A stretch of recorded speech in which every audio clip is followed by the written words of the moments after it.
Hello mami, good morning!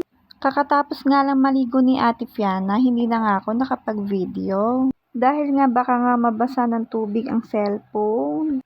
Napakalikot naman talaga paliguan ni Ate Fiana. At eto nga si Ate Laika at si Mister ang aga-aga nag-aasaran na.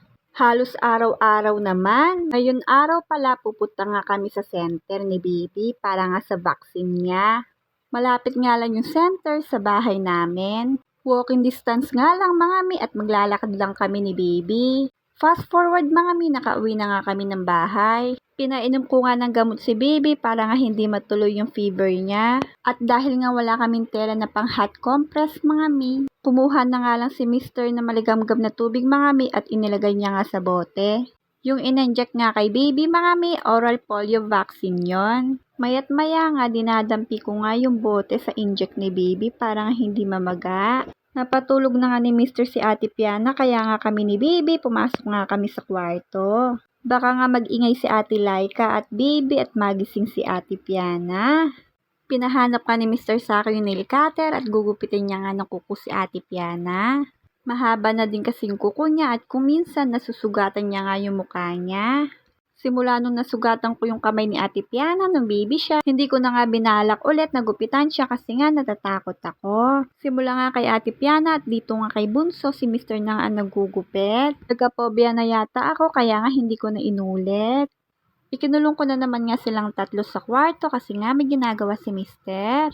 At sabi ko nga kay Ate Laika magsulat na nga lang siya ng numbers. At si Ate Piana naman tinuturuan ko nga siya ng alphabet and colors. Lumabas nga ako ng kwarto para nga silipin yung linabahan ni Mister. At marami-rami din pala yung linaban niya. Simula nga nabuntis ako kay Ate Piana, hindi na nga ako nakahawak ng labahin. Kaya noon hanggang ngayon siya na ngayon naglalaba. Bihira nga lang yung mga lalaki na tutulungan ka sa mga gawain bahay. At pagkatapos niya naman maglaba, inaalagaan niya nga si Ate Piana. Napagod yata si Mister sa paglalaba, kaya naman napaidlip siya habang inaalagaan niya nga si Ate Piana.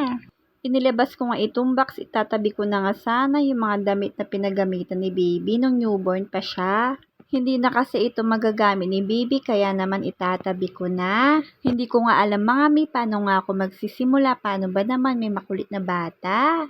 Sabi ko nga sa ibang araw na lang yung binabalak ko na gagawin. Sumakay pa nga si Ate Piana sa loob ng box.